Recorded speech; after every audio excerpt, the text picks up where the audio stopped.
Eu vou voltar aqui contigo falar sobre o Tarcísio, né? Até o Flávio Bolsonaro publicou na sexta-feira uma foto ao lado do governador de São Paulo, Tarcísio de Freitas.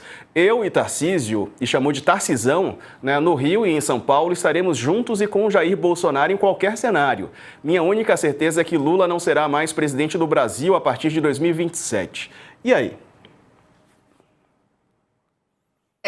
Essa é uma nova etapa da crise da família Bolsonaro, né? Porque desde o começo do ano a gente viu a família fazendo esse racha na direita, tanto a nível nacional, que este é o principal, o que a gente mais tem falado, mas também em alguns governos do estado, né? Em alguns governos estaduais. No começo do ano, ali em março, quando o Eduardo viajou para os Estados Unidos, quando ele se mudou para lá, decidiu virar um autoexilado, já lá atrás começou a falar assim, Tarcísio completamente fora da jogada, Tarcísio não é plano da família Bolsonaro, e parte da família estava aqui no Brasil, sim, falando, trabalhando neste sentido. Só que o que a gente está vendo? A política se impõe, e se impõe acima, inclusive, dos desejos do clã Bolsonaro. Não está 2025, não encaminha para ser como os Bolsonaro estavam imaginando o que seria 2026. Nem para Eduardo, nem para o Carlos, que está enfrentando um monte de problema em Santa Catarina, nem para o Flávio Bolsonaro, nem para Michele e ainda menos para o Jair. O Flávio Bolsonaro, ele falou também na semana passada, começou a crescer uma história, falar com pessoas próximas dele aqui em Brasília, que ele também poderia ser o nome da família. A gente já viu o Eduardo se colocar desde sempre como o potencial sucessor de Jair Bolsonaro, caso o presidente Jair não possa concorrer no ano que vem. Todo mundo sabe, inclusive os filhos dele, que o ex-presidente Jair não vai poder concorrer no ano que vem, porque ele está inelegível. Bom, mas além disso, o Flávio falou na semana passada, começou a falar que não, estou vendo aqui em pesquisas internas, o meu nome tem força, o nome de Flávio tem força, a soltar isso. Só que a gente também sabe que o Flávio Bolsonaro não vai ser o nome que vai para a urna, assim como também não vai ser a Michele Bolsonaro, e que muito provavelmente, algo que já se desenha há bastante tempo, não haverá sobrenome Bolsonaro na chapa presidencial do ano que vem. A gente tem visto, ao longo do ano, o Centrão se afastar da família Bolsonaro e, mais especificamente, nas últimas semanas, a gente tem visto um racha muito forte e evidente do bolsonarismo, dentro do campo bolsonarista, que fica dentro do campo da direita no Brasil.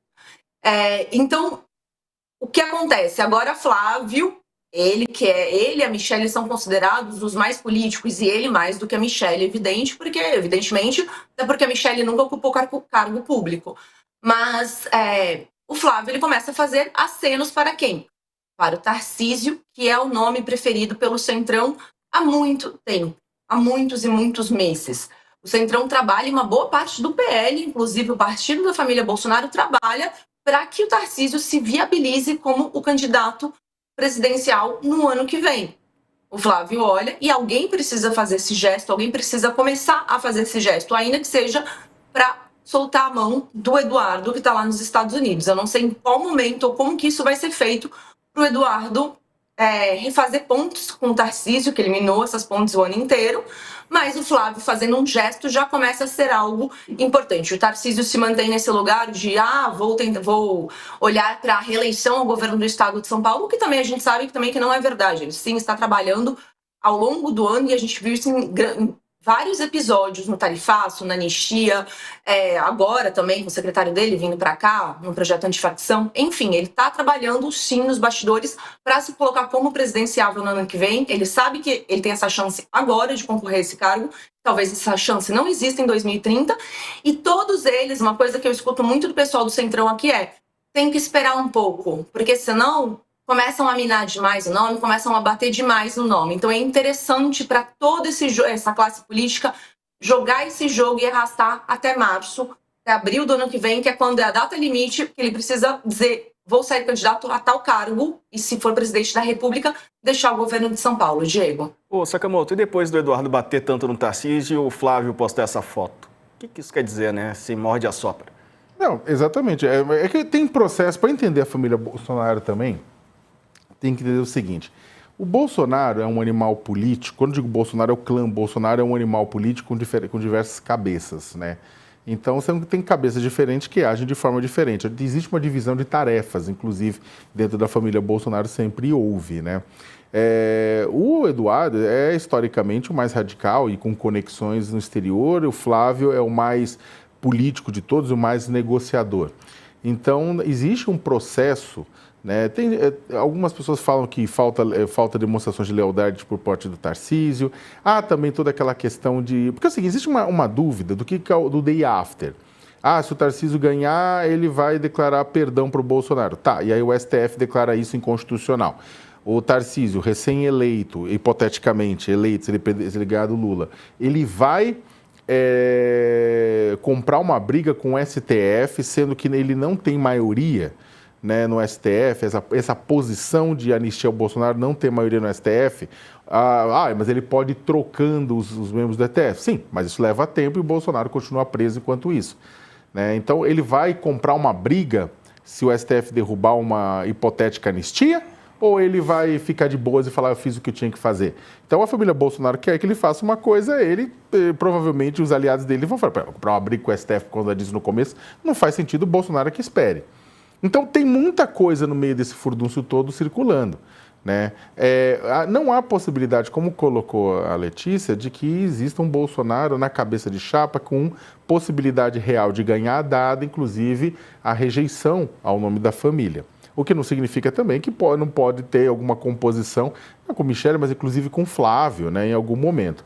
O grande problema, até porque o Eduardo Bolsonaro daqui a pouco está inelegível, vai ser condenado por coação no curso da ação 2668, né, ou seja, do processo do pai dele, na qual o pai dele foi condenado por golpe de Estado.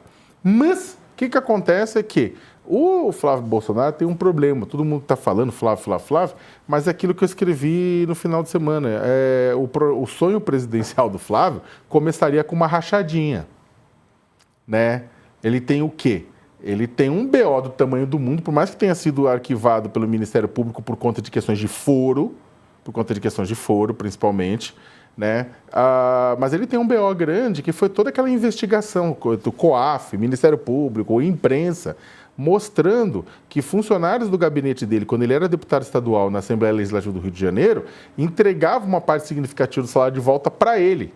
A chamada rachadinha, desvio de dinheiro público. Lembra? Fabrício Queiroz, toda aquela coisa, fábrica de chocolate, tudo aquilo. Aquilo pegou, com base naquilo houve muito desdobramento, descobrindo que não era só o Flávio Bolsonaro, era a família Bolsonaro que tinha essa questão de funcionários fantasmas atrelados ao gabinete, inclusive o próprio Jair Bolsonaro. Teve toda a discussão a respeito de compra de imóveis em dinheiro vivo, que seria um indício, um indicador de tentativa de lavagem de recursos. Aqui o UOL, o Thiago Herdi, Juliana Dalpiva fizeram uma série de reportagens sobre isso, sobre os imóveis comprados com dinheiro vivo. Tudo isso começa com aquela discussão lá atrás. Ou seja, o Flávio começa com uma rachadinha, ele começa mais pesado, né? Por isso é muito difícil imaginar ele disputando um cargo eletivo. Ele era, só para deixar claro, ele era a pessoa que seria o sucessor do Jair Messias. Ele estava sendo construído para isso. O Flávio é um senador, é uma das figuras políticas da família, ele é mais racional, ele é um negociador, ele é um articulador, ele conversa com os outros grupos políticos. Só que o que acontece, como eu falei, havia uma rachadinha no meio do caminho havia uma rachadinha.